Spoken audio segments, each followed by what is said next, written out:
اعوذ باللہ من الشیطان الرجیم، بسم اللہ الرحمن الرحیم۔ حضرت ابو سعید رضی اللہ تعالی عنہ سے روایت ہے، کہتے ہیں کہ رسول اللہ صلی اللہ علیہ وآلہ وسلم نے بیان فرمایا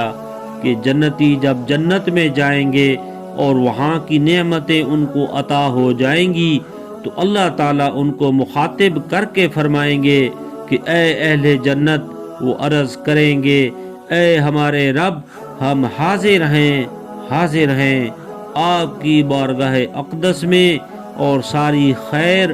اور سب بھلائی آپ ہی کے قبضے میں ہے، جس کو چاہیں عطا فرمائیں یا عطا نہ فرمائیں۔ پھر اللہ تعالیٰ ان بندوں سے فرمائیں گے تم خوش ہو، یعنی جنت اور جو نعمتیں جنت میں تم کو دی گئیں تم ان سے راضی ہو؟ یہ جنتی بندے عرض کریں گے اے پروردگار، جب آپ نے ہمیں یہاں وہ کچھ نصیب فرمایا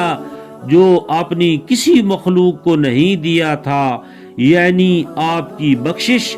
اور آپ کے کرم سے، جب یہاں ہمیں وہ نعمتیں اور وہ راحتیں اور لذتیں نصیب ہیں جو دنیا میں کسی بڑے سے بڑے کو بھی نصیب نہیں تھیں،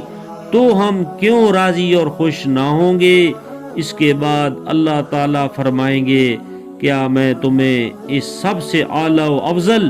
ایک چیز اور دوں؟ وہ بندے عرض کریں گے کہ اے اللہ، وہ کیا چیز ہے جو اس جنت اور اس کی ان نعمتوں سے بھی افضل ہے؟ اللہ تعالیٰ فرمائیں گے میں تم کو اپنی دائمی اور ابدی رضامندی اور خوشنودی کا تحفہ دیتا ہوں، اس کے بعد اب میں کبھی تم پر ناراض نہ ہوں گا۔ اللہ رب العزت سے دعا ہے کہ اللہ پاک ہر مسلمان کو اپنی خوشنودی کا تحفہ عطا فرمائے، آمین۔